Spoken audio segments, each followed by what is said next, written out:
Hello, everyone. Welcome to Friends and Authors Live. I'm Rosa Linda Román here with my friend A.K. Vyas, also known as Ash, to all of his friends and family. And we have a really exciting show today. We have someone backstage who I'm very excited to talk to, and I know you are too. How are you today, Ash? Absolutely, Rosalind, and congratulations on your launch today. I think it's book 6, if I'm It's correct. It's actually not today. Actually, this is the life of an indie author. I was so sleep deprived when I looked at it. I thought we were launching on the 28th. It's actually on the 30th. So my husband was right because he set up all our promos on the 30th. And I was like, I can't believe you set it up 2 days after the launch. Well, no, I was wrong. My launch is the 30th. So my book will come out. It is a mystery thriller. It's the fifth book in the series for Catalina's Chronicles. So yeah, thank you. I'll take the congrats though, because I won't see you before this is the last show before it launches. So very exciting. All right, we got a big show, and I know we don't have a lot of time, right? Should we introduce him? Absolutely, we have a lot to cover. All Absolutely. right. Quick introduction. Blake Hudson is here to share with us some of his wisdom because he and his wife, Stephanie Hudson, correct? That's correct, yes.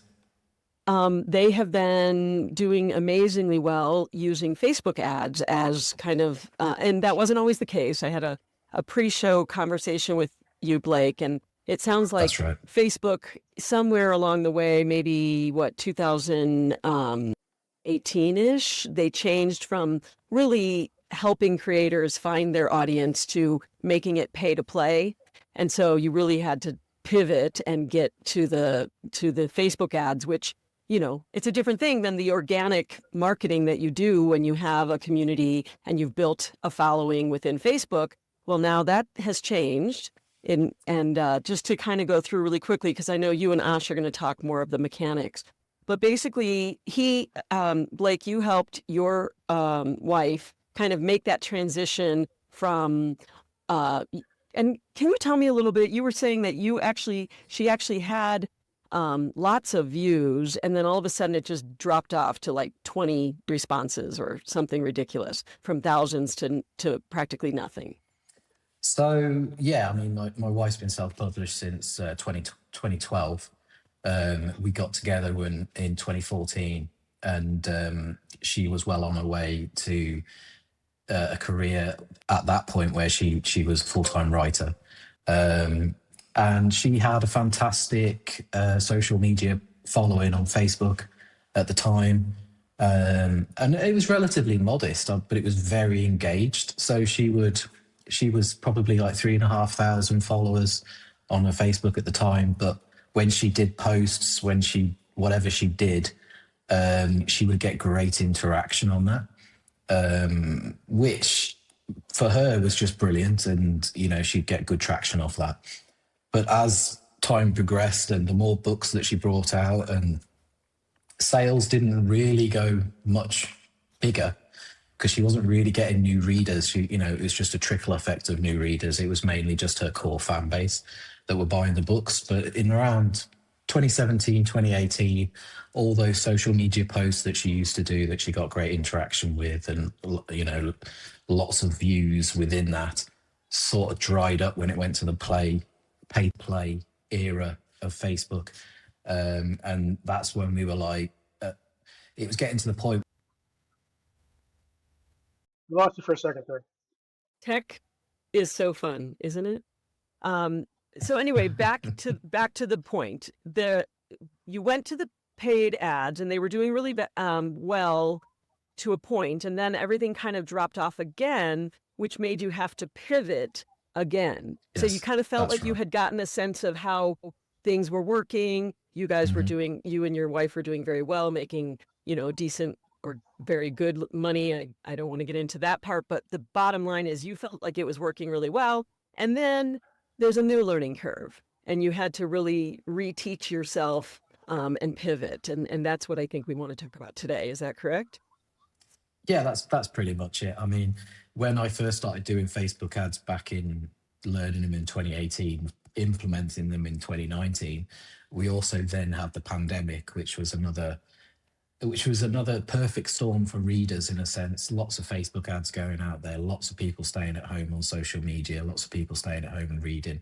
So maybe we had false numbers to a degree, but we rode that wave. And then, things calmed down a little bit, but still was good. But then probably 18 months ago, the Facebook ads weren't working how I used to run them. So it was all about changing that and pivoting to a new system of advertising. Yeah, that's definitely what we're really interested in. Just first of all, for starters, welcome once again, and while we're thrilled to have someone who's done Facebook ads to the level you have. We're also both military families ourselves, and we did want to thank you for your service. I know you did your part for freedom over in Iraq, I believe, as well. So that's very, very appreciated. So a bit of background on us: we write multiple genres. We're probably a bit earlier in our journeys than some folks you've talked to. I think Rosa Linda has 6 books out, and yeah. Well, as of on Thursday, I will have 6 books out. I have my book launch for the 6th book on Thursday.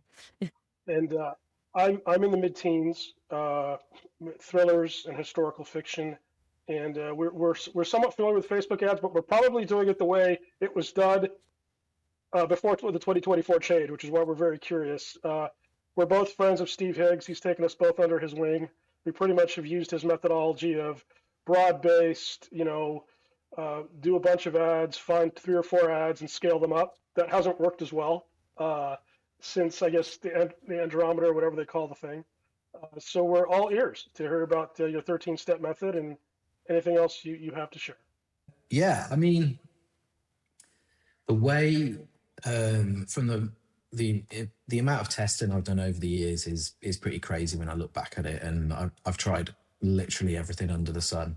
And the first time I was successful, my method was looking at how other people do Facebook ads, not people in the author world, because I looked at how people do author ads by learning from other authors and other people who are well known in the industry for doing advertising and courses and things like that. I was never happy with that.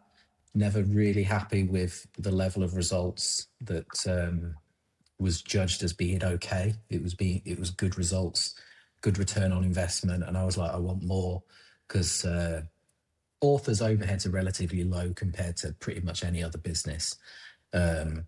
So we've got a lot of wiggle room for profit, and I went back to that methodology again, or that mentality, when it wasn't working back about 18 months, nearly two years ago, where it's like, well, what are other industries doing to do Facebook ads? Because there's a lot of people out there spending a lot of money on ads. And and everyone was moaning online and saying that they're having trouble with the new updates and the algorithm, the dreaded algorithm.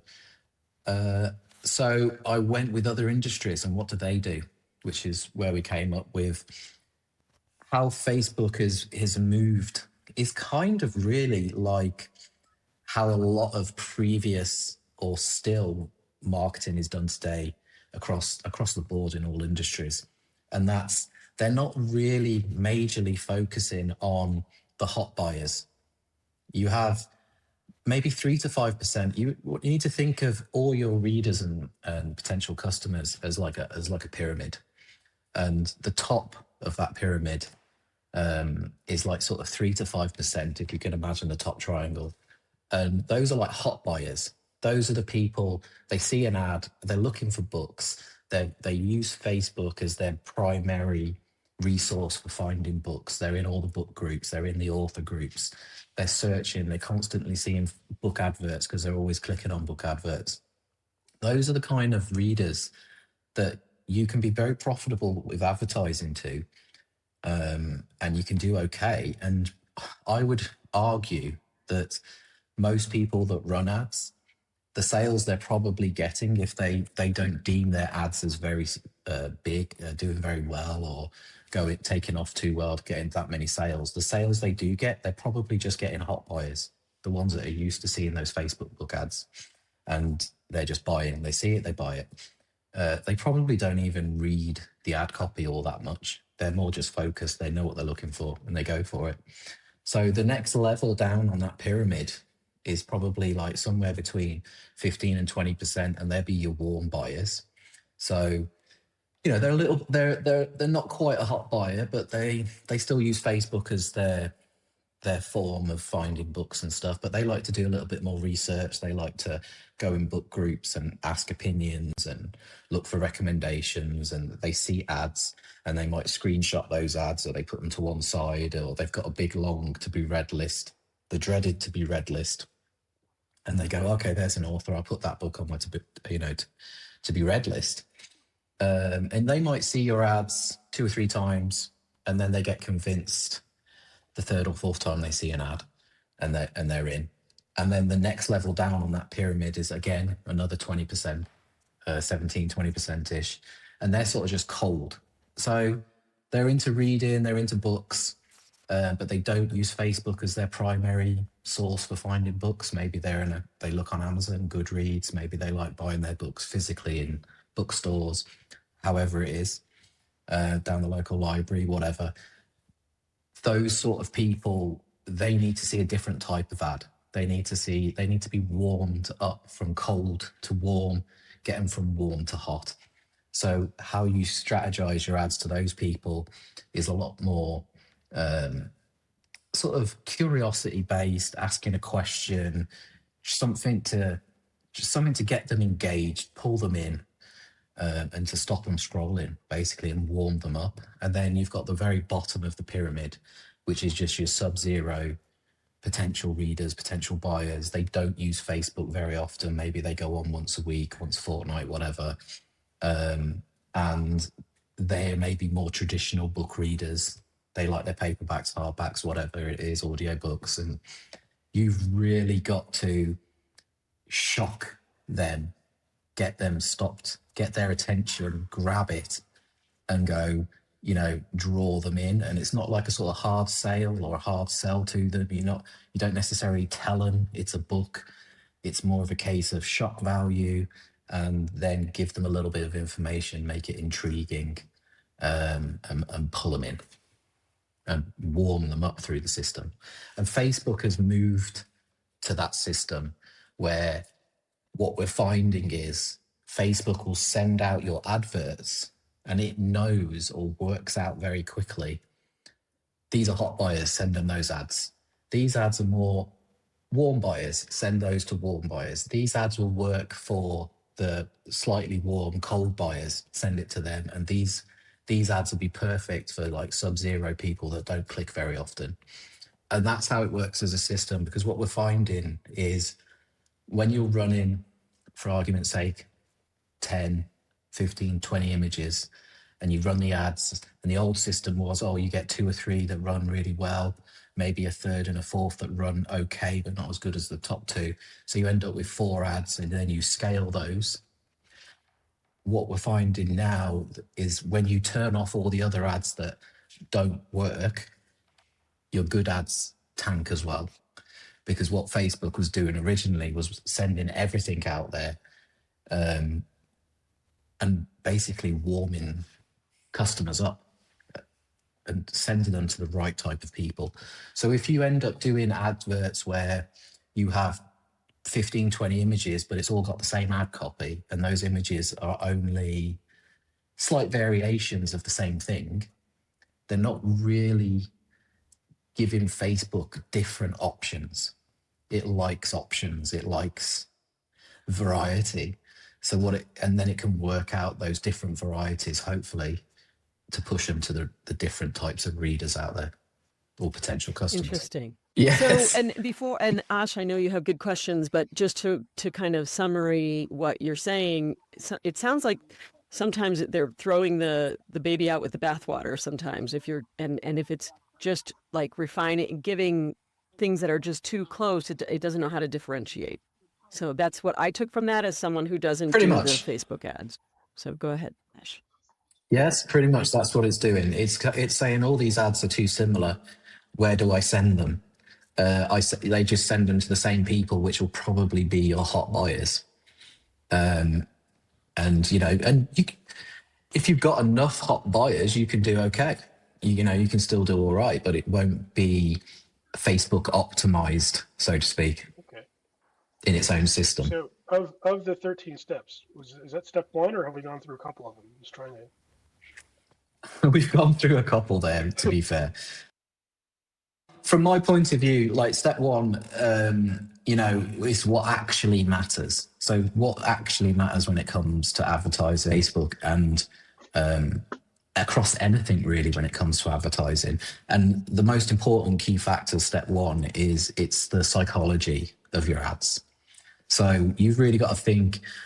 It's hard sometimes for authors to switch off their author hat and think, put on a marketing hat, and then say, what do customers actually want? And what's their psychology of how they buy books? What's the psychology, what draws them in? Why do they like certain genres of books? Everything psychology wise, that's a really key factor. And then the other side of it is the copywriting is key and very, very important. And then it's human behaviors. How do they actually buy books? I don't think people think about how readers buy books enough, because I think everybody, and we all fall victim to it at some point and still fall victim to it a lot, is we want to think it's a simple process. We want to think, I've written a book. I'm going to advertise the book on Facebook. I create the adverts. I put it out there and I spend lots of money, and lots of people see those adverts. They click the advert. It sends them to Amazon. They download the book or they put it into their KU. That would be lovely if it was the perfect world. But that's just not how people buy books. And we're setting Facebook up, and we're told to set up our Facebook ads for people to follow that system through from one end to the other. Is why people make such a big deal about attribution. That's just not how people buy books. How people buy books is they see an advert and they ponder it. They see an advert a couple of more times, they ponder it some more. They see an advert, they screenshot it. They go to Amazon, they look at it, maybe they download the sample for the first few chapters or X percentage of that book. And then they might spend 2 weeks reading that sample, and then they buy the book, or then they download it on KU. And that's just one of so many ways people buy books. You could get lost on the numerous variations of how somebody buys a book, right? So sitting and thinking, oh, well, I've had 1,000 clicks on my advert and I've sold 4 books and I've had a couple of 1,000 page reads. This advert's not very good. Why? Because you've had 1,000 clicks. But so they've been interested enough to click it. So, and then people turn the ads off and they're like, it's just not working, when they just haven't given the time and length for those ads to actually take off and work, if they're not even, and hopefully they're using the right system for Facebook to do that. And then the last most important part of what actually matters is the engagement and triggers of your ads. So if you could have 2 ads with very similar imagery, very similar copyright, and one ad takes off and the other ad doesn't take off, and I can almost guarantee you that the one that does take off is because for some reason readers, potential readers, customers have been intrigued enough, engaged enough to actually interact with that ad, whether that's liking it, loving it, commenting on it. And then the other ad, which was very similar that didn't take off, has very little engagement because some reason people don't want to engage with this other ad. And Facebook loves engagement. Its number one priority on its platform is spreading content that is engaging.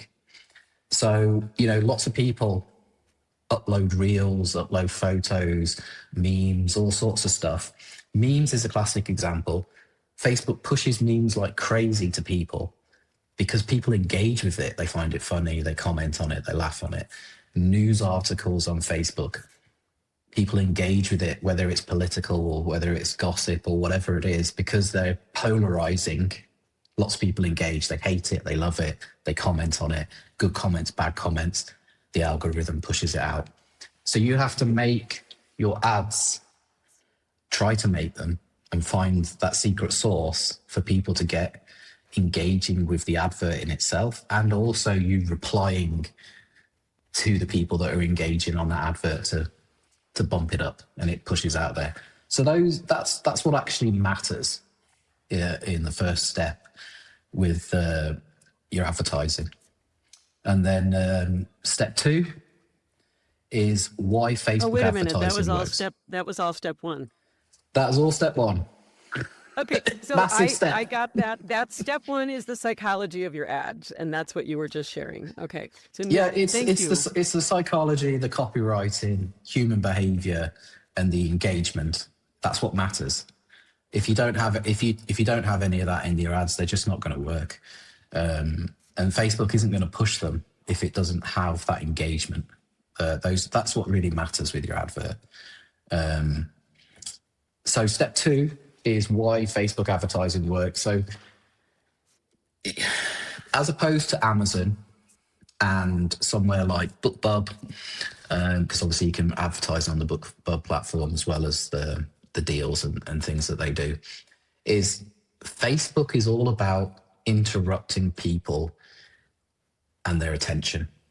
It's grabbing their attention and interrupting them and whatever it is they're doing, which is, they're scrolling, looking at memes, people's food that they've cooked or whatever it is, just blatant entertainment or wasting of time, whatever you want to call Facebook as a social media.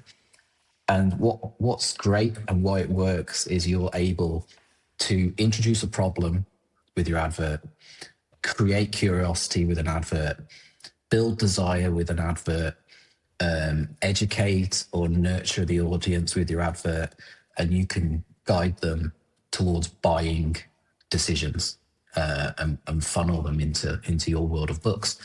And that's why it works, as opposed to Amazon, which can obviously work, but that's a place where people are already looking for books, and those books are advertising is just throwing impressions of other books around books that people are already looking at, right? So step 3 is what I covered a little bit earlier, which is the market pyramid. So I don't really need to go over that too much because I've pretty much said. Sorry, go for it. Is that all the authors you've helped? They've been in varying genres. This methodology, does it work in genres outside of what you write and your so the genres I find this method that works best, and my previous method before it all changed, was paranormal romance, urban fantasy, contemporary romance, and thrillers, action thrillers. And I've dabbled a little bit with sci-fi, but I found that a very hard nut to crack, because again, the psychology and psyche of those readers is very, very different. And if something is not 100% right for sci-fi readers, they sniff it out and they're not interested. They're very loyal fan base. They know what they like, and they're very regimented with what they like. So you can't mess around with sci-fi. That's such an for interesting sci-fi. thing to have. Like the same thing that can work so well with one genre doesn't work at all. So I'm heartened to hear you mention thrillers in there, since that's what we both do. We both are. I guess my question would be though, I saw your post in SIA, and the return on ad spend was spectacular. I've never come anything close to that. Is that possible in genres other than paranormal or cozies? I do find that paranormal romance and cozy romance are probably the cheapest advertising on Facebook across all the genres that I've ever advertised. I'd never advertised cozy, but I have seen a lot of authors that do advertise Cozy, and they get very similar, if not slightly cheaper, ad costs to paranormal romance. So without having advertised every genre, which obviously I haven't, but out of all the genres I have advertised, those two definitely run a lot cheaper. Just contemporary romance is quite relatively expensive compared to paranormal and cozy. It's, you know, it's a good 10-15% higher costs easily per click. And then thrillers is expensive. It's an expensive genre. It's just got so much competition, and the type of people that you're advertising to. The thing with thrillers is, I find it's far easier if you ran thriller adverts to just women and thriller adverts to just men. You will find that the women adverts will sell more books and run cheaper, and the men's, you'll get more shitty engagement and narky comments, and you'll sell less books. So when you mix the two and run ads to men and women at the same time, it's really sort of, I tend to separate the genders when I'm advertising that way, so I can really see what's working, and pull back a little bit on advertising to men, just because men can be a lot more flippant, a lot more say what they want on a post, right? Not to say that the women don't say what they want, but it's far less insulting. Yeah, what the as men Ash do. likes to say, knuckle dragging is the way, his term for it. Yeah. And again, it's probably a male thing, which was probably why sci-fi is a lot. You know, I'm not disparaging sci-fi readers, but it's a lot more male orientated, I suppose. And men tend to like things a certain way, and they know they believe that they know about their topics, and if they think something's wrong, they'll point it out. They're harder to convince. Okay, so I'm gonna, because I'm the, technical director here, which I failed at the beginning of this. We're halfway through the show, potentially, because I do still have to get my son today. So as far as I can tell, we've gotten through 4 steps. I've got the psychology of your ads as step 1. Step 2 is interrupting people's attention. That's what Facebook does really well. And step 3 is the market pyramid. That's right. Step 4, how would you describe, and then let's just keep moving it along if you don't mind. Okay. So no problem at all. You can just keep pushing me. It's no problem. Yeah, I will waffle on for England. And so step 4 is the biggest mistake advertisers make, which is quite a big one. And I find when it comes to Facebook ads for books, the biggest mistake at the moment, from my experience, is advanced targeting. Complex campaign structures, and just constantly chasing the algorithm and trying to second guess it, and trying to listening to all the stuff that's online about algorithms, and tweaking your ads constantly, or setting your ads up, and then 3 days later you've not made enough sales, so you turn them off, or a week later you turn them off, 2 weeks later you turn them off.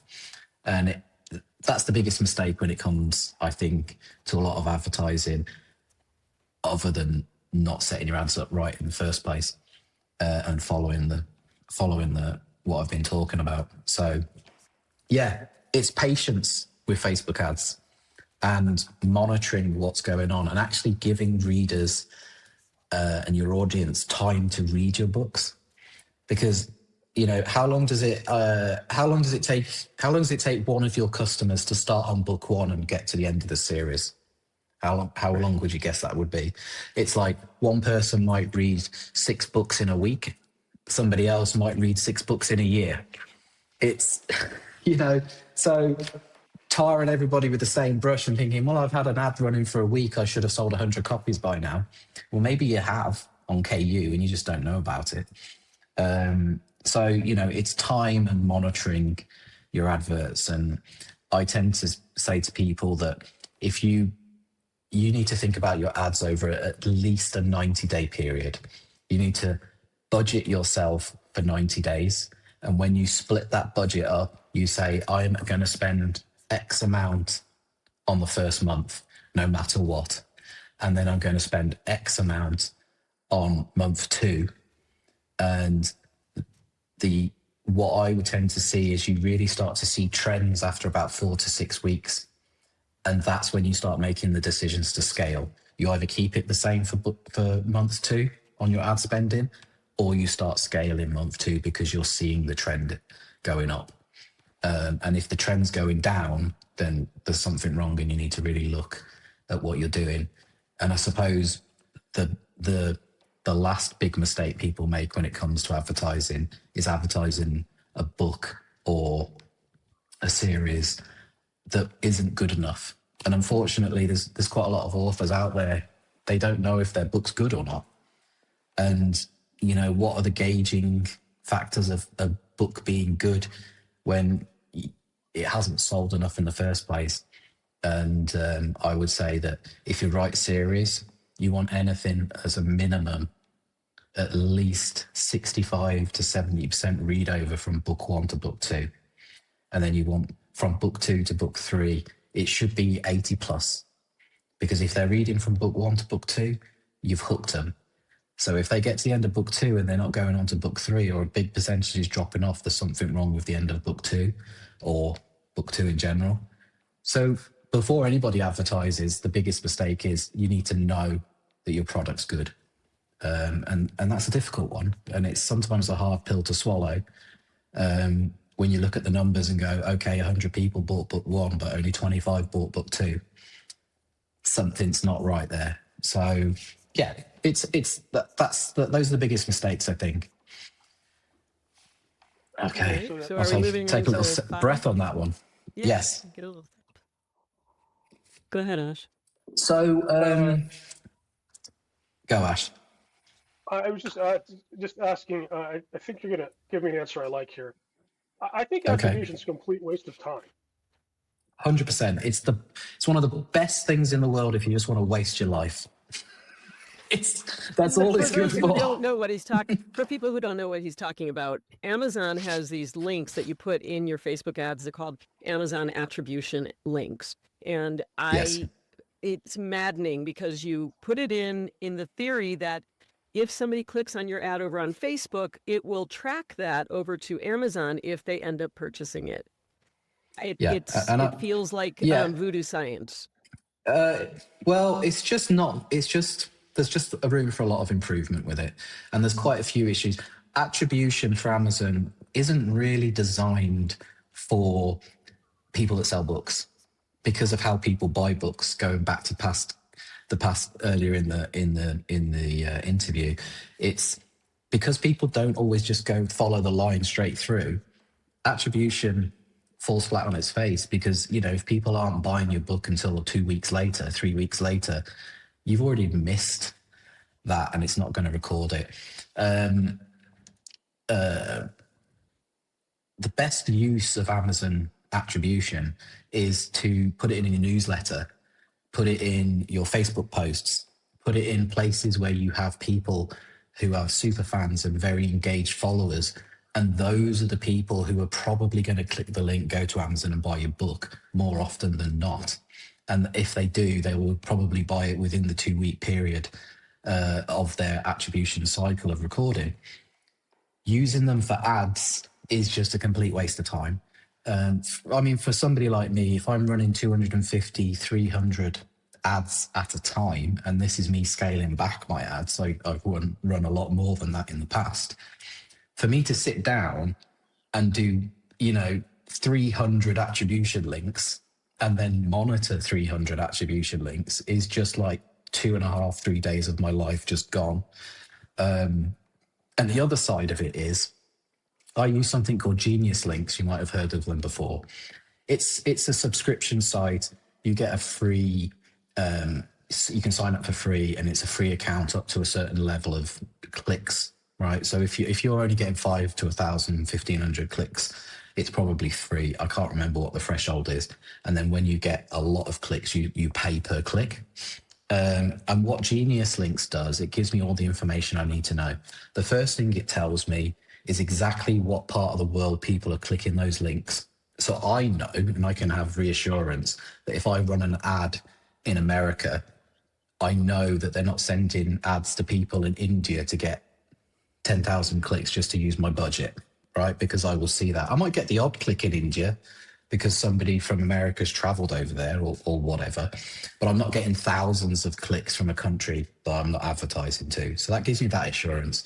The second thing it tells me, which is one of the most important decisions when using to not use attribution, is I find for my readership and the people that we advertise to, out of all the people that click in a month, 60% of those people are using an iPad or an iPhone. They're on iOS. And we all know iOS doesn't play nicely with Amazon, and the Amazon Kindle app doesn't work right on an Apple device. It doesn't want you to buy books because it wants you to use Apple Books, right? So all the people that buy our books, they either read on KU or they have to go on a browser, open up their Amazon, buy the book that they want, search in the name because they've seen the advert, find the book, buy it, and then send it to their device so they can read it on the Kindle app on their iPhone or their iPad, or they have a Kindle. So they type in the name on the Kindle. Let me interrupt really quickly. So you actually use, because I use Genius Links as well. We learned about it, I did, from Craig Martell, Yes. who was kind of the mentor for us. Yes, for everybody. He's amazing. I know. He's yes, the he is. godfather Great guy. of all of us. Yes. Yeah, And so my question to you, because when I first started Facebook ads, I used my Genius Link, and then at some point I stopped doing that because of the Amazon attribution. So you actually use the Genius Link in your Facebook ad. Yes. Interesting. Because the Genius Link, I can use one Genius Link for book one. And then I can put that Genius Link in all my ads that I'm sending to the US. I can then put the same Genius Link, if I want to, in all my ads to the UK and all my ads to Australia and all my ads to Canada. Or I can set up 4 Genius Links, 4 separate ones, one for the US, one for the UK, one for Canada, one for Australia. And then I can monitor it and know exactly where all those clicks are coming from. And know all the data. And because I know so many people because at the end of the day, 60% of all my clicks, I mean, I must get 2.5 million clicks a month. If 60% of those clicks are coming from iOS users, then if I had attribution, I would know that 60% of all my clicks attribution wouldn't be able to record. So then attribution at best, I found, if you're lucky, you get 15 to 20% of the data that's actually recorded. So if 15, 20% of the 40% that's left is irrelevant, really.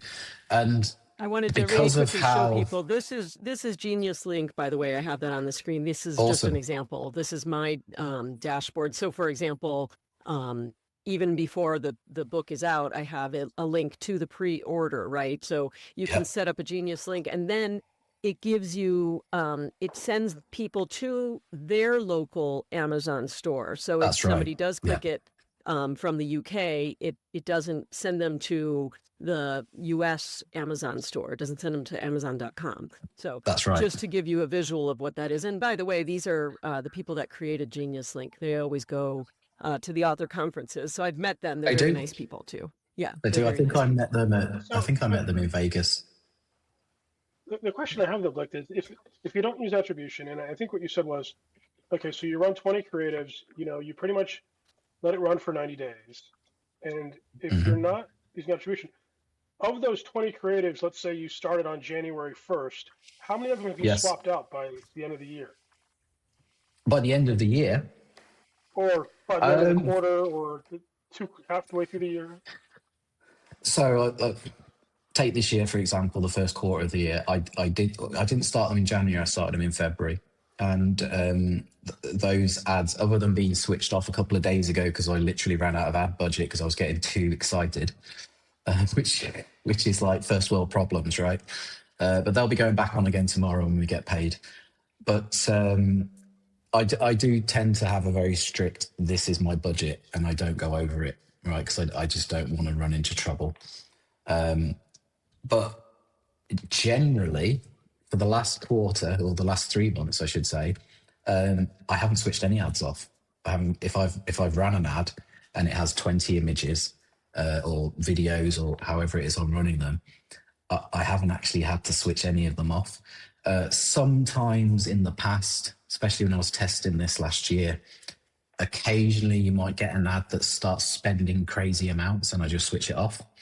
But in general, it doesn't really happen. But that said, my target cost per click is sort of anywhere between 1 pence, because I deal in pounds. So it's 1 pence to around 5 pence. Anywhere between there, I'm quite happy with that kind of spending.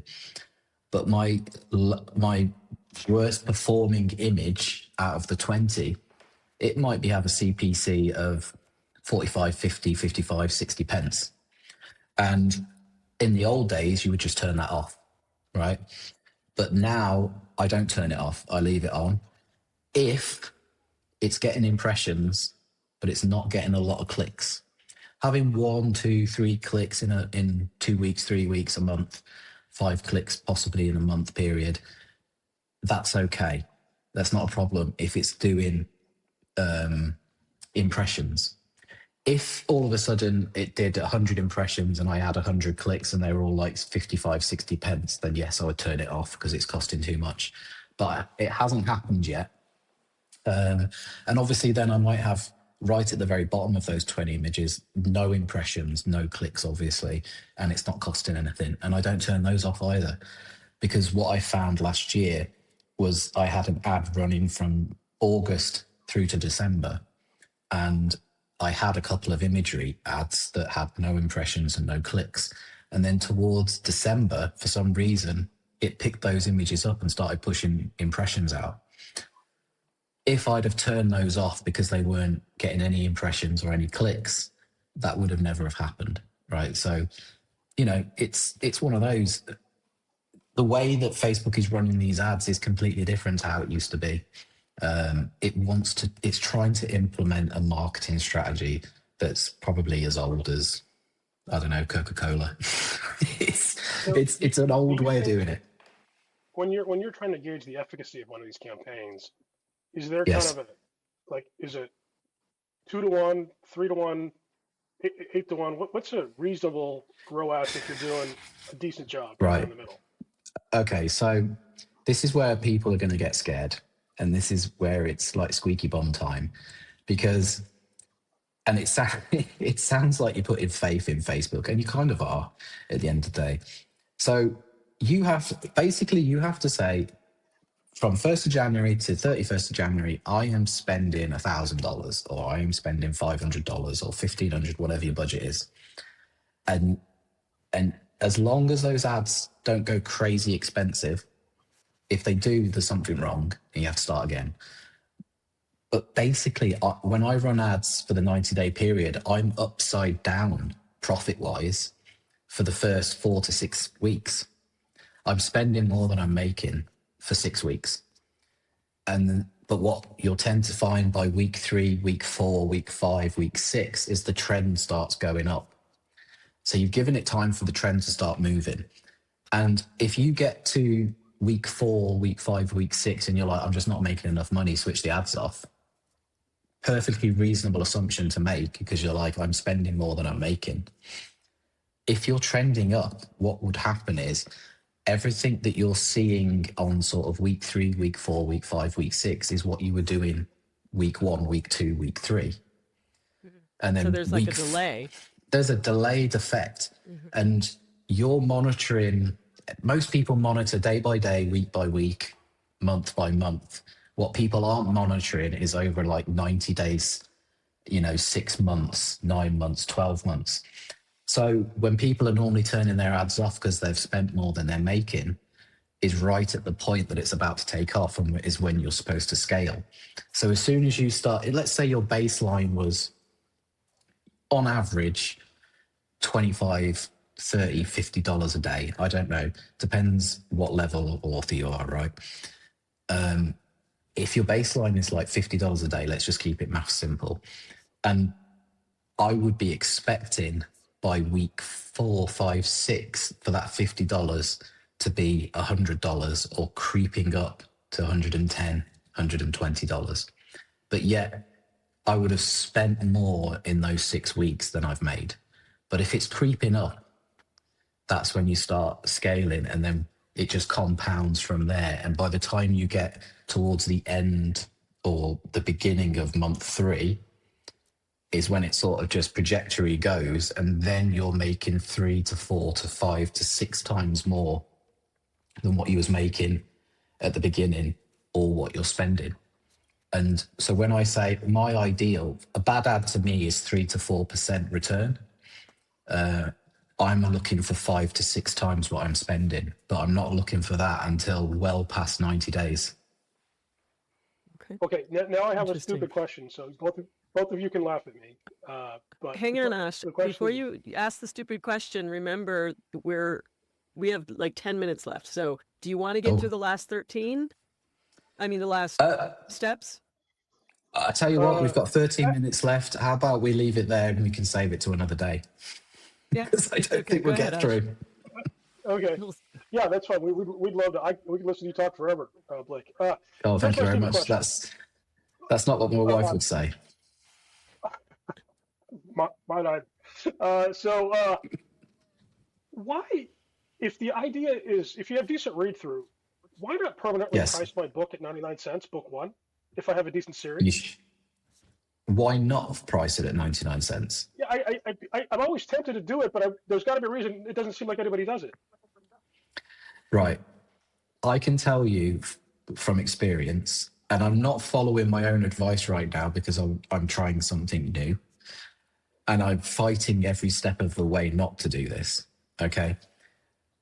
And my most successful period was with a book at 99 cents in one series, and a second series, the book was free.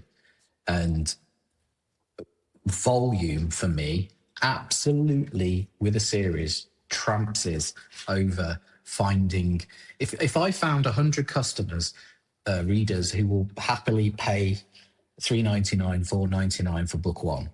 Happy days. I found 100 customers. They bought the book. I know they're happy to pay the $3-4.99 for the rest.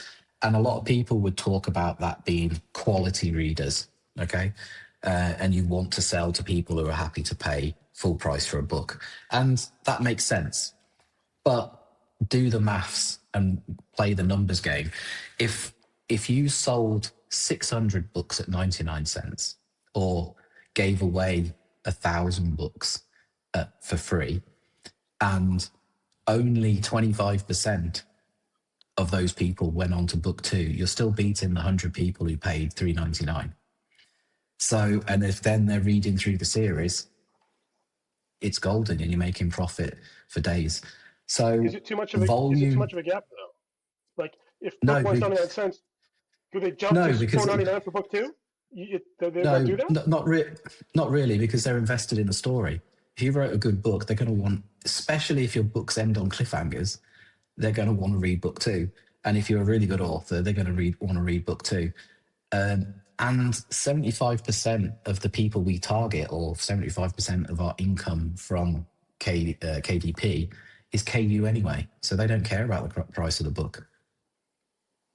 Right. Okay. Well, I may so, have to try. If you've done it, and obviously, a key to KU is having big books. You want 75, 80, 90, 100K plus books to do really well in KU. Obviously, my wife had a bit of an advantage because when she started in 2012, she had it in her head. She had to write these massive epic fantasy romance books. So her first book was 250K. Her second book was 320K. Her third book was 300K, and her fourth book was like 300K. So her first 4 books of 12 is basically 1.1 million words. So that's for crazy. Her, KU pays more than if somebody bought the book for $2.99, $3.99, $4.99. But obviously not everybody can write massive books like that all the time. And she's learned, now she writes 100K books. But that still gives us a good KU return. She's reining it in. She's reining it in, Awesome. That's awesome. Do we want to get? I would love to still keep going on the steps if you don't mind. So Okay, yeah, we no got worries. through like patience pays, and then step 5. I didn't get that one. I don't think. Steps Or maybe 5 was is the real competitive advantage of Facebook. So it's understanding human psychology again, and it's what makes people stop scrolling, what makes them click, what makes them engage, what creates an emotional reaction. That's what you really, that's one of the steps you really have to focus with your advertising is, if you're getting 1, 2, or 3 of those steps, you're asking for engagement on your ads, right? So the next part, the step 6, so I'll rush through it a little bit, is engagement is the key performance driver. So it's the likes, the comments, the shares, the clicks, watch time if you're doing videos, and reactions, and shares. I already said shares, I think. So that's what you need to be focusing on with your adverts is getting those likes, getting those comments, getting those shares, clicks, watch time. If you're making a boring video, if you're doing if you upload a video that's 30 seconds long and people are only watching it for 5-6 seconds, why do a 30-minute video, 30-second video? It's but if you're getting people watching to 30 seconds, it's an engaging video and Facebook will push it.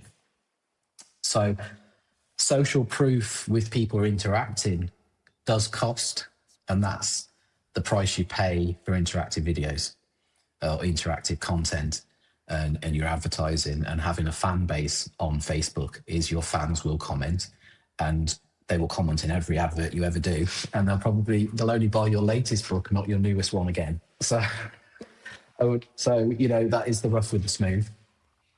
So step 7 is the concept of high dopamine ads.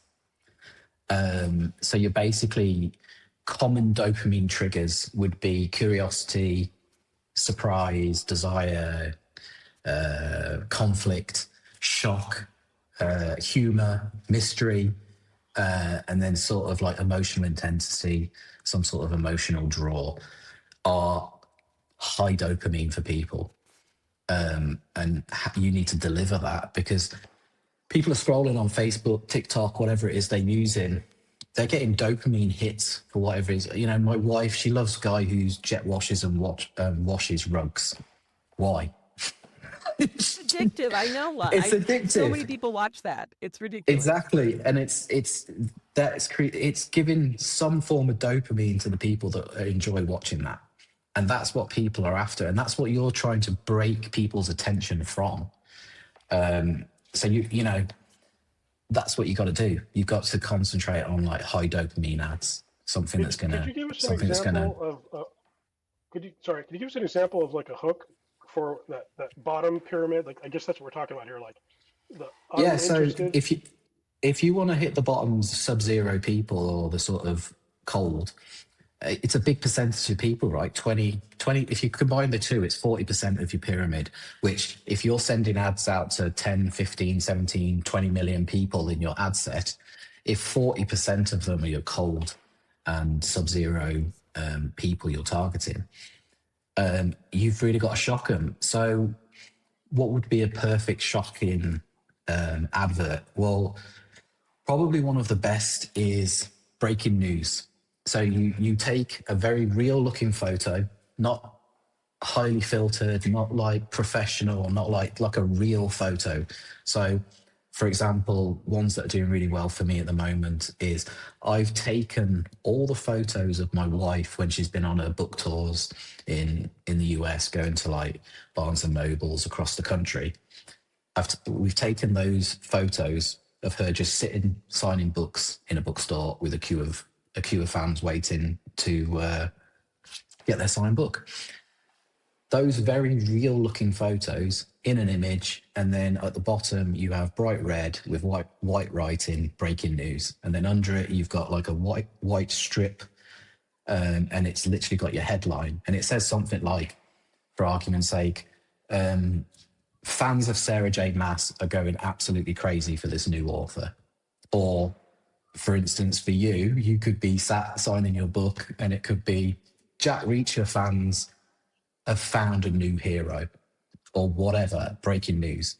And the people scrolling, they're used to seeing news articles, right? They're used to seeing stuff about politics, stuff about gossip, whatever, celebrities, breaking news, celebrities got a new girlfriend, whatever, they've split up, breaking news, somewhere's getting bombed. So they're used to that content and they engage with that content, right? They're into it. So then they see their readers and they see this breaking news, a new author. Wow, let's check that out. And then they follow the system, and maybe they see those ads a couple of times in a week. Then they see your later ads. Then they see your hot buyer ads, and that's when they buy. Awesome. That's a Very great cool. example. That's a really great example, especially coming from my background. I was a TV news person. So I You'll be know all perfect about at this. how important that was.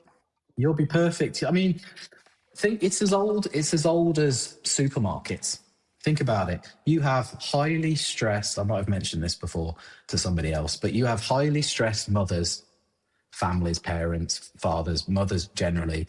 They've got a cart with their toddler in it crying. They've got a couple of, younger kids in tow, and they're stressed out. They've just done the family grocery shop. They're at the checkout. Everything's taking their attention. All they want to do is get in, get out, and go home. And there's a big stand with all the gossip magazines. And all those gossip magazines, high emotion, intrigue, that it's all the classic headlines that are just basically you want to find out what's going on with Brad and Angelina or whoever it is, right? And if they're targeting the most stressed women on the face of the planet at that moment, and that's where they sell their magazines, they're doing something right. And that's what we need to do. All right, I have to ask you a question because my son, actually, I found out I can wait. Can you all hang for another half an hour and just let's get this finished? I can do, yes. Can you? It's not a problem. Yeah, yeah. All right, let's get through it. This is where I want. This is I where I need- want to be. This is what I want to be listening to. This is. Well, Okay. normally I have to go get my son, but he has his special club today, so I actually think we can go for a little longer. Okay. So let's talk. So we've got the high dopamine ads. Now what? Ash, Was that, So was that step- 6 or 7? Was that 7? That's- That was was number 7. That was 7, yeah. High dopamine That was triggers. 7. Okay. So number 8 is studying the most viewed content on Facebook. So Facebook will give you this information for free. Every quarter, Facebook will publish the top followed Facebook pages and the top followed profiles on Facebook. So you can go find that. I mean, I don't know the link off by heart. You can Google it and find that information. It's probably But soccer, right?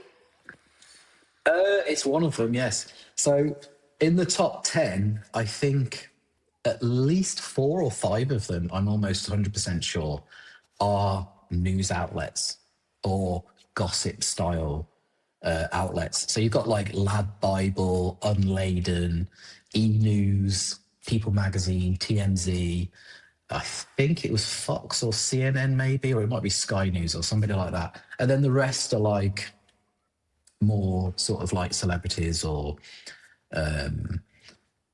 totally unrelated. But if those top 10, if you go and look at their content, they're the ones that Facebook are pushing the most because they've got the most followers. How did they get the most followers? Because they've got the most engaging content for Facebook. So just copy what they do, which is generally, high emotion, again, asking questions, intrigue, all these things we've been going on about. That's exactly what they're doing. There's a lot of news. If 4 or 5 of them are all news outlets, what are they doing? Breaking headlines, breaking news. Everybody's engaging with that sort of content. So you have to create content that looks like that and engages in the way that they create content, but make it related to your book. So it's a mindset shift. Like stop thinking like an author, start thinking like a professional marketer, like the guys who have all these 100%. resources to. It's one of the hardest things. It's one of the hardest things to switch off from, and I'm guilty of it in the past. My wife's guilty of it still to this day, and it's one of these things where if I create 20 images, I have to be completely and utterly unemotional to those 20 images. I can't be sitting here going, I really like number 4, I really like number 7. Oh, number 7's not performing well enough. Let's start a new ad, and I'll put number 7 as the first image or whatever, and I'll keep putting this image in that I really like because I think it should work. You gotta be unattached to this imagery and just churn it out. Obviously, be thoughtful and mindful of what you're trying to create, and it'd be good, but you can't be like really precious over it. And a lot of authors fall victim to creating content that has to be 100% about their book. The character has to look 100% like the character in the author's head that he's written. It has to, the scene of whatever it's set in has to be 100% like the author's explained it in his book, how he sees it in his mind. And the fact of the matter is, everybody that's scrolling that's never read your book before, they have no idea what your character looks like. They don't care what your character looks like. They have no idea where your book's set. They don't care where your book's set. They have no vested interest in your book whatsoever. But they might stop scrolling because they see a character that has really nice blue eyes, and that's what drew them in, and your character has brown eyes. But if you're so 100% focused on your character being 100% correct, you might not have used that advert because the guy's got blue eyes. That's interesting. I actually struggle with that so my husband does my Facebook ads. So it's kind of funny because same thing. And he's a physician, so he knows nothing about Facebook. But with the guidance of Ash and Steve Higgs, we have managed to put together some Facebook ads. And he comes to me with these images, and he's like, "What do you think?" And I'm like, "That doesn't look like the character at all. It doesn't look like her at all. What are you talking about?" I know exactly. Or maybe it has a little too much, suggestive image of the girl. She's a little too sexy or whatever, and it's not really representative. So I have 86'd those ads, but what you're saying is I should not. No. Because let me put it this way. You could give me a paragraph that totally depicts your main character. This character in your head who's your baby, you love this character, you've spent a lot of time thinking about this character, creating this character. You're fully invested in that character, okay? You could give me that paragraph, I could read it, or my wife could read it, anybody could read it, whatever, and then you ask me to explain what that character looks like, and I go on to ChatGPT and write it all in, and then say, create me an image of this character in my head, and then I might get 5 or 6 images, and then I go, that's the character.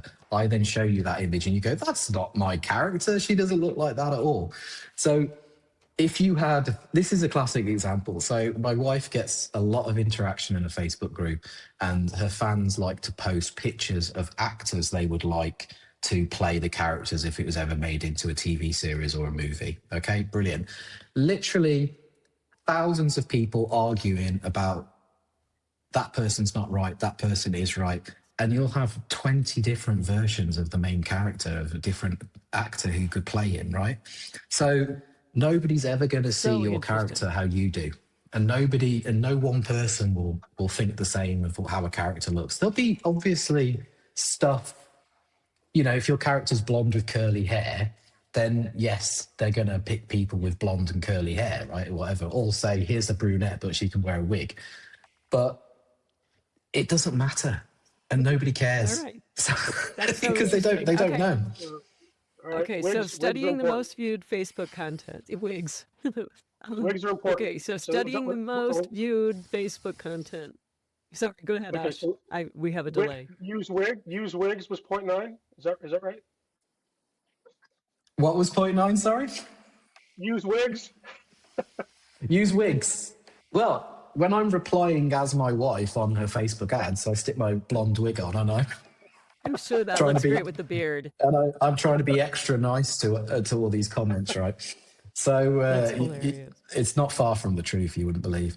But right, step 9 is the core question advertisers must ask, and that's if engagement drives performance, the key questions becomes what elements must be included in the ad to get people engaged, and that's basically going over everything we've just spoke about from step 1 all the way up to step 8. You have to have these elements in your ads, because if you don't, you're not going to get the engagement, you're not going to get the interaction, you're not going to get Facebook pushing your ads, because what we want is Facebook to push the ads, because if they think your content is engaging, your CPC cost will be incredibly cheap. If they don't think your ads are engaging, your CPC is going up through the roof, because they're forcing those impressions out there and they are forcing clicks. So Facebook's working really hard to get your ads out, so they're going to charge you for it. Whereas if it's really easy for Facebook to push your ads out because people are engaging with it, people like it, people are sharing it, comments, all that, it's easy for the algorithm to push your content out. So your CPC costs will just drop to the floor. Which, step by 10, the way, for anyone watching that doesn't know what that means, CPC, Oh, is CPC. cost per click. Cost per click. So a lot of people ask me about what are my main metrics for gauging Facebook ads, and it's literally how much I'm spending, how many impressions I get, how many clicks I get, what's my cost per click. That's all I look at. Okay. I don't care about anything else, because all the rest of that data is totally irrelevant to me. That's what I care about. And obviously the other metric would be my KDP dashboard. How much is it? How much have I made this month? How much am I making this week? How much have I made this, on this given day? Those are my metrics. And a top tip is never judge your sales on week 3 of the month. Because Why is that? week 3 of the month, historically for me, for the last X amount of years, is week 3 of the month, there is always a dip in sales. If it's not if obviously it's not because of a holiday. If it's a holiday, you have a dip in sales. But week 3 is that sort of period of the month where maybe people's paychecks are starting to run a bit low and they're thinking, I'll wait to buy that book until next week. So week 3 is that sort of sweet spot or bitter spot where the sales tend to dip a little bit, because you don't get as many sales because people are waiting till the end of the month or waiting for payday. So I never judge. A lot of people might get to week 3, see the dip in sales and be like, oh, my Facebook ads have stopped working. And this is the sweet spot for where people take screenshots of your ads. This is where they put your book in the to be read list, because they're not ready to buy right now because they're just waiting for payday. So there you go, little sidetrack. I'm kicking myself because I pretty much made every mistake you've talked about. Like I shut them off too early. I shut them off in week 3, and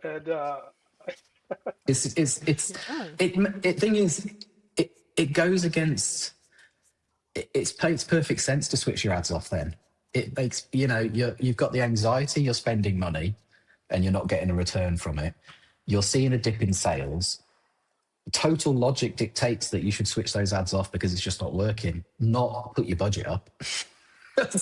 Or let it run. But that's unfortunately the way you've got to look at it. It's not a quick thing at the end of the day. It's and especially when you're a series writer and you're relying on the sales of book 2, book 3, book 4, book 5 to really put your profit margins through the roof. Okay, step 10. So I'm going to rush through this, a bit short of breath, but step 10 is making progress. Structure of high performance Facebook ads. So component number 1 is going to be the hook. That's the first part of your ad. Okay. So whatever that hook is going to be, that can be an image, that can be the video, a bold statement. It can be a provocative visual, right? The purpose of the hook, obviously, the hook must accomplish one thing: stop the scroll. That's what you're trying to do. You just got to stop it dead in its track, because people are just, they're invested in so much other stuff at the time. And if the hook fails, your ad's failed. So the hook is the most important first component of your advert. And the characteristics of the strongest hooks will be curiosity, which I've said many times before, emotional tension, emotional reaction, something that pulls out an emotion in somebody, intrigue, surprise, shock, and immediate interest. So that's what the hook's there for, right? So component number 2 will be your headline. So that's going to be whatever it is you're going to say that's going to basically tell people what you're selling without actually telling them you're selling it. So for argument's sake, going back to the breaking news, the emotional hook was the breaking news and the image. So then the headline is what's going to tell them that it's a book that they're reading, or that's what you're advertising, is going to be, readers of Sarah J. Maas are going crazy over this book. So you've told them about an author, you've told them that readers are reading this, and it's a book. You're spelling it out without literally saying, buy my book. So that's what your headline's there for, to grab them. And you've got all the experience in the world with headlines. So then component 3 will be the primary ad copy. So your ad copy then, for hot buyers, you don't really need a lot of ad copy. You just need a couple of social proof, 5-star reviews, or you need, you basically say something like, this book, if you're a Jack Reacher fan, this is the book for you. Or if Jack Reacher was British, this is the book for you, or whatever it would be. And keep it quite simple, because hot readers are just going to buy it, probably won't read it anyway. Your next type of primary ad copy would be building curiosity. So you want to not do the hard sell, but you want to write an ad copy that's intriguing and pulling them in to want to know more about this book. Whether that's ad copy is going to be, here's the first chapter or paragraph of your book, whether that's going to be you explaining what the book's about, whatever, something that builds curiosity. Another ad copy would be increasing desire. So you could have, for argument's sake, going back to the 99p, you could say, this thriller book for a limited time only is 99 cents. Get it before it's full price, or whatever. Maybe worded a little bit better than that. That's increasing desire. You're telling people that this book is on sale, but only for a short period of time. They need to get it now, otherwise they might miss their opportunity. You need another ad copy strategy would be like maintaining emotional moments. So you could have a really intense scene taken out of your book and just let them read that, and it's an emotional drive, emotional factor. They're like, okay, this has moved me, I want to read more.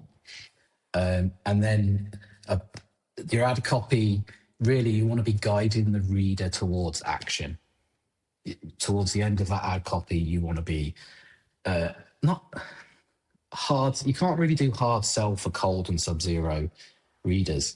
So you don't really want to be demanding that they go buy the book, but you want to be pushing them and steering them towards where they can find out more about the book, or where they can find out more information and make a decision on whether they want to move forward with that. And those are the main components of 3. So that's the 3 steps of that. Number 11 is the importance of creative testing, and multiple books, multiple images. And when I test 20 images, I tend to stack in sort of stacks of 5. So my first 5 will be hot buyer ads. My next 5 will be lukewarm buyer ads. My next 5 will be cold ads. And then the bottom 5 will be sub-zero ads. And basically that's what you test. And it's a long period of time that you're testing over, and you're spending money to test. And unfortunately, that's the name of the game these days, because it's important to find out what doesn't work just as much as it is to find out what does work. Because as long as you know it doesn't work, you don't have to ever do it again. Whereas it's a lot of people get very sort of frustrated. This doesn't work. It was a waste of time. And then they do it again. It's like, we found out it doesn't work. Let's move away from there. Yeah, I think You know, we've been doing a lot of that. yeah, I think I've been doing a lot of it's what doesn't a work and common repeating it, and it's still it's a not common working. thing. It's a common thing. Is there So sorry, is there a for 20 creatives in a campaign, is there a minimum budget that you should have, or a maximum budget that you won't exceed? well, I don't think we need to worry about maximum budgets because that's in the realms of the seven figure authors who like to spend 1,100, 1,500 a day on ads. I There is a ceiling for how much you spend on an ad to where you start seeing the return on investment not as good as it was, and that's really to do with rankings and Amazon's own algorithm when it picks up a book that it knows is doing well because you've driven it there through advertising. All of a sudden, let's say you're spending, things are going great and you're spending $500 a day on book one or a box set or wherever it is, and you've driven it up the rankings. And then all of a sudden, let's say it's been sat around 800-900 in the rankings, and you spend a little bit more, and then all of a sudden it just jumps to 350, literally in the space of a day or two, and you haven't spent any more on your ads. So you go, oh well, my ads are doing great, let's spend some more. So you up the budget by $100 a day, but you don't move any more than the 350 ranking. That's because Amazon's algorithms picked your book up and started pushing it. And it is to do with your Facebook ads in the first place, but you spending more on your Facebook ads isn't really going to push it anymore unless you spend really big. Right. So that's a tricky one but that's a first world problem for 7-figure, 6-figure authors, right? It's a great problem to what have. we aspire to. Yeah. But on the So- other end of the spectrum, is $30 or $40 too little? $50, No, something like that? no.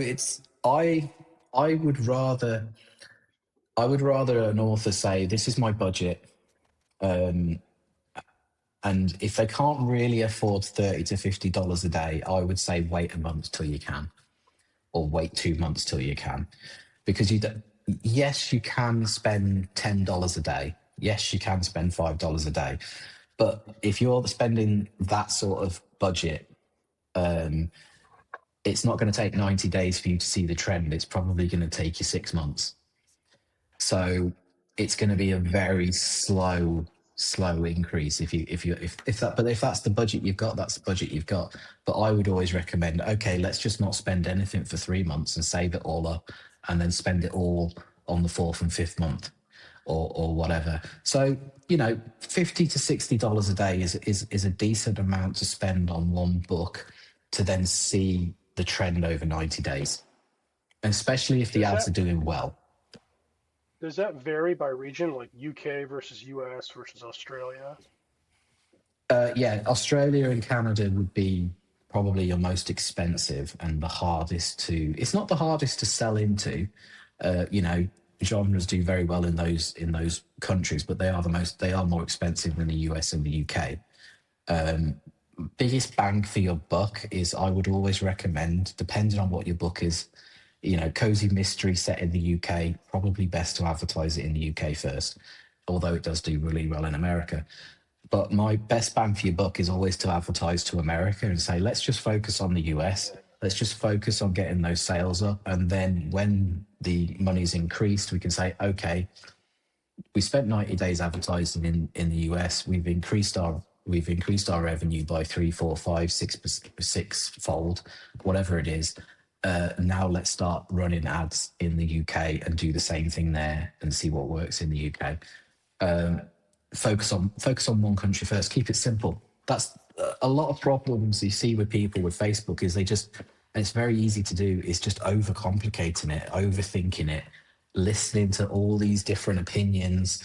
You can listen to my opinion, not listen to my opinion, but if if somebody is doing a system and then they listen to my opinion and then they change everything to do what I think, and then they listen to somebody else's opinion 3 weeks later and they change everything to do what they think, you're never going to get anywhere. So you need to keep it simple, stick it your system, go to the key factors of what's working for everybody else, not just people that sells books, and focus on that, and then try not to overthink it. Because, you know, just the fact that people talk about attribution, they talk about all these things and everything that's going on, it's all noise. It's all a lot of noise and distracting from doing the job at hand, which is just focus on selling those books. Okay, it seems like Bit we're on the home long-winded. stretch. We have two left. We are on we the got home 2 stretch. more steps. 2 more 2 more steps. So steps 12 is the golden principles of Facebook ads, which is, you know, these are going to be quite quick. These 2 steps is the golden principles. It's, you know, most important focus should always be the people and not the algorithm, because the algorithm is there that Facebook, they keep changing it, they update it. Facebook wants that algorithm to work as best as possible for everybody that's advertising on Facebook, because if people who are advertising don't make money, they stop advertising on Facebook. So it's in their interest to make it work as good as possible. So there's a lot of, you know, cloak and dagger conspiracy theories and, you know, what's going on and everything. And people don't trust Facebook, and it's understandable. But at the end of the day, they just want to make money, and they can't make money if you're not making money advertising with them.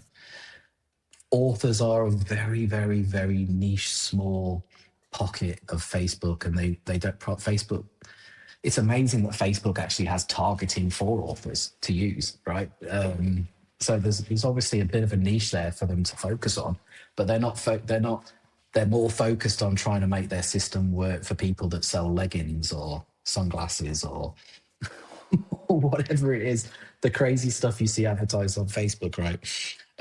Big corporations, news channels, policies from political people and all that sort of stuff. So they want all this to work, and they want you to make money.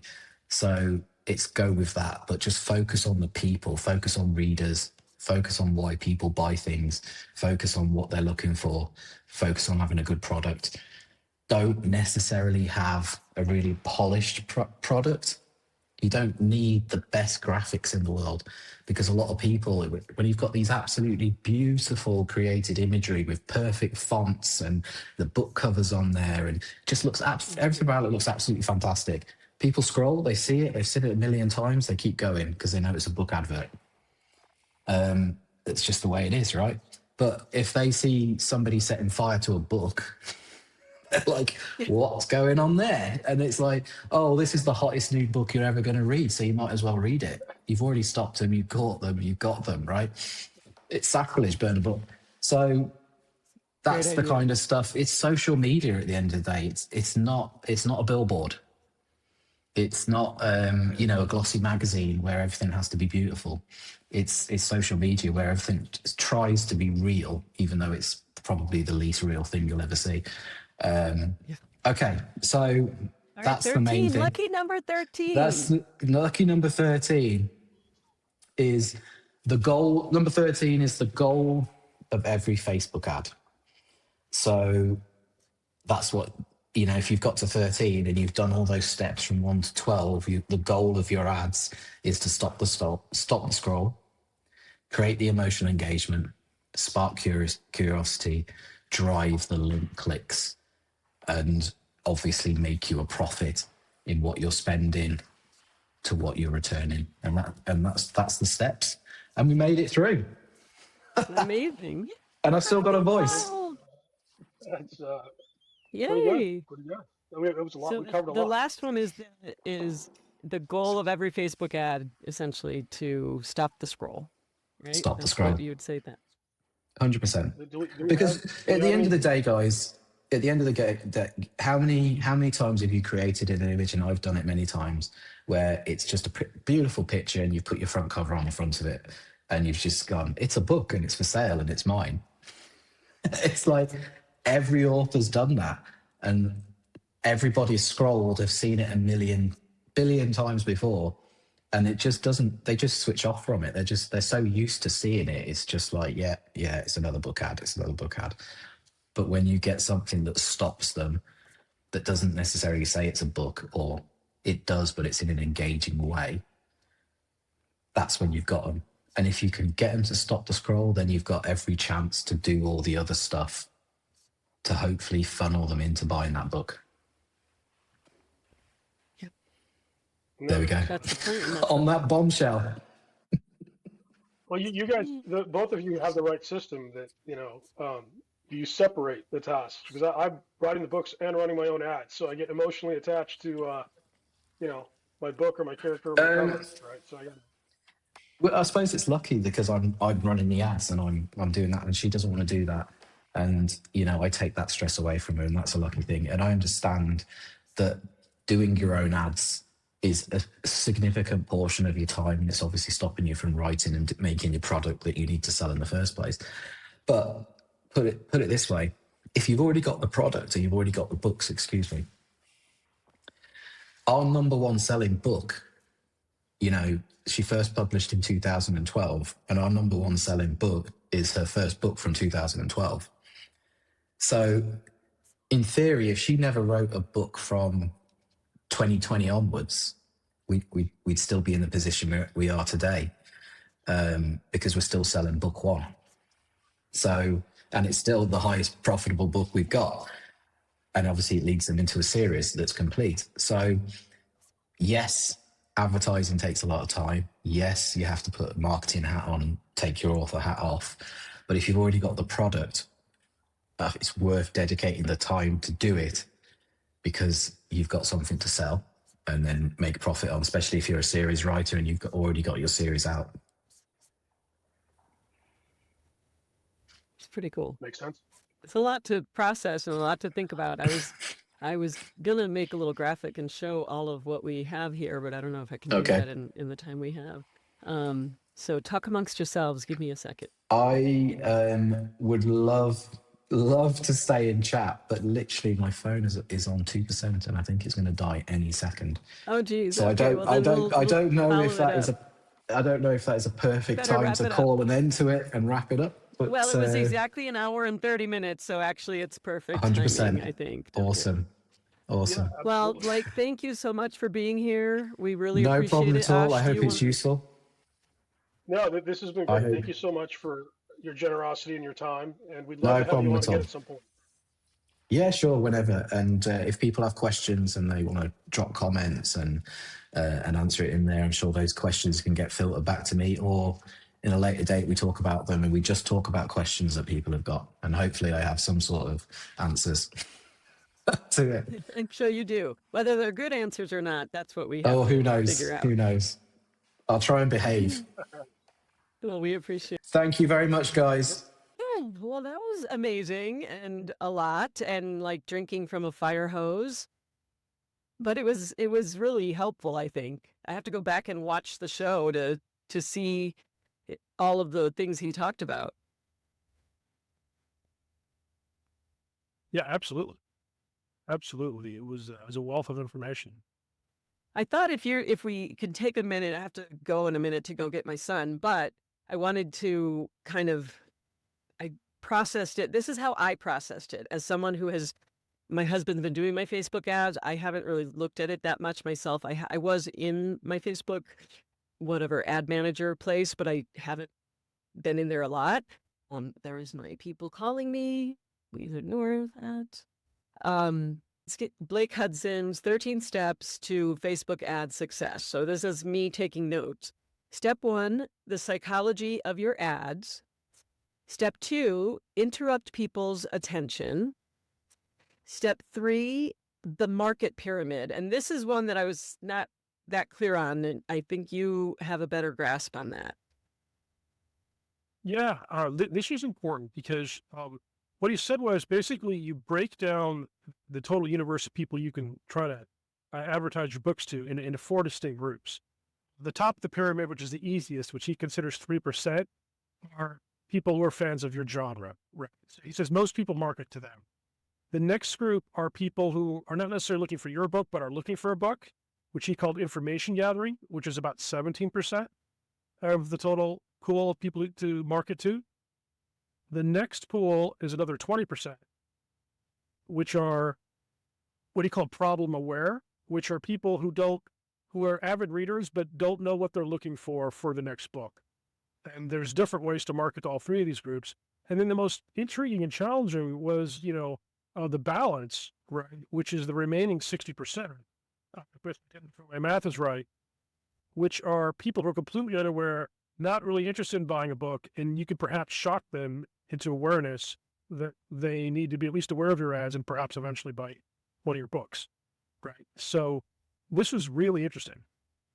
It really is. And so that leads to some of the next steps. So that was step 3, the market pyramid. And essentially that's breaking down who we're targeting.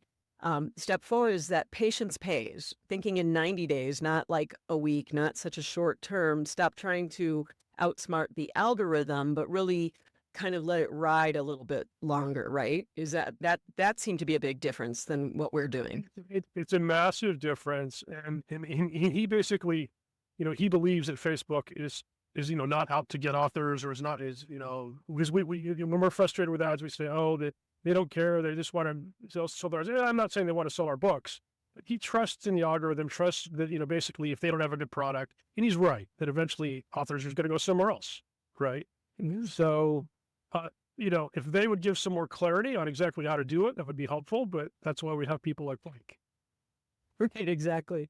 All right, so step 5 is the emotional reaction, and this is Facebook's competitive advantage, which I wrote that down, but now I have to look at my notes to see what exactly he meant by that. Because, again, fire hose. So the competitive advantage of Facebook, what creates the emotional reaction of humans? And he kind of went through some of the curiosity and things like that make you react to something and want to engage with it. Step 6 is engagement is the key performance driver. And that's where he talked about getting people to like your ad and share your ad and watch it and engage in it in different ways. Arguing, he made the point that in one of his wife's books, they were discussing something about one of the characters, which actor would play the character. And they were arguing about it, her readers were arguing about it within the ad. And that helps engagement. That helps the ad. Facebook wants to share that more because it's like, it's getting people to react. So that's step 6. Step 7 is high dopamine ads. I thought this was really cool. He basically says, these are triggers, the curiosity, surprise, desire, mystery. And the example he gave was he took pictures of his wife at various book signings. And then in the ad, he had the text say breaking news. And then that got people's attention and it made them want to go to that ad. And it said, fans of Sarah J. Maas are going crazy for this new author. And that is that high dopamine trigger. So that was step 7. That was pretty cool. Didn't you think that really had an impact? Yeah, I thought that was cool. And the next step, step 8, which is study most viewed Facebook content. I thought that was brilliant, right? For example, I think the number 2 or 3 last quarter was Samsung. And so I was looking at some of their ads or some of their posts.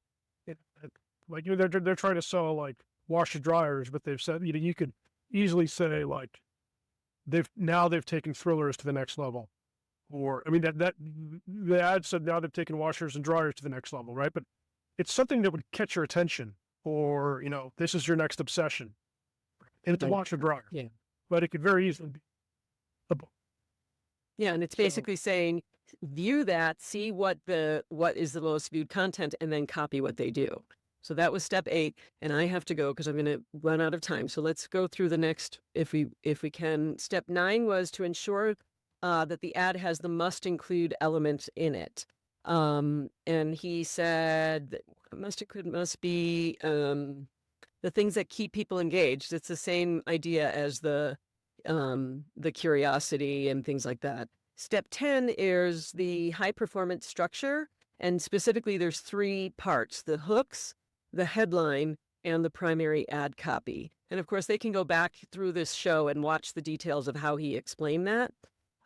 Step 11 is the importance of creative testing. And he said something about stacks of 5. Do you have a thought on that, stacks of 5? It goes back to point 3, right? Like where you have the different audiences, like this super easy, interested people at the bottom of the pyramid, the people. Of the 20 ads he recommends, creatives he recommends running in a campaign, you should have 5 ads structured to each of the 4 levels of the pyramid. Okay. You hit the whole thing and they support each other. That's such a good idea. It's a big change from the way, Yeah. at least I do it. We've been doing it. Yeah, same.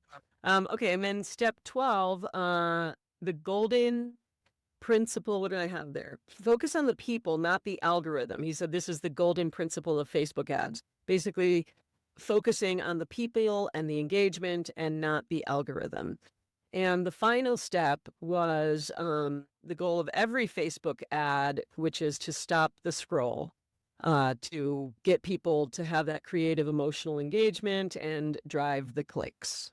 So that, in a nutshell, is Blake Hudson's 13 steps to successful Facebook ads. I dare say that I think you and I will be diving into this a lot in the next several weeks, and we'll start testing some of this stuff, don't you think? I do, and I think what I hope viewers appreciate is you have all sorts of people on the internet and chat groups and social media giving you methodology. This is a person who sold books for himself and his wife, at a 7-figure level using Facebook ads extensively. This is probably one of a handful of experts in the world at this. And we were fortunate enough to get an hour and a half of his time. Incredibly generous guy. He could charge for this. He's not hiding behind a paywall. He's just a genuinely nice guy, helping pushing it, passing it forward. It's so great. I'm as impressed with his candor and generosity, and as I am the knowledge that he imparted upon us. Yeah, so good. Well, Ash, we are definitely over time. I'm going to be late picking up my son, but it was worth it. Hopefully, we will continue having conversations about this for many, many episodes to come. For those of you that are new here and just finding us, we do this Friends and Authors Live every Tuesday at 1 o'clock Mountain Time, 9 o'clock in Berlin. What is the actual time zone? Central European time. Okay, Central European time. So please join us next Tuesday. I'm sure we'll have some other interesting stuff to talk about our indie author journey. For now, I am Rosa Linda Román with my good friend Ash A.K. Vyas, and we will see you next week. Bye, everyone. Good night, everyone.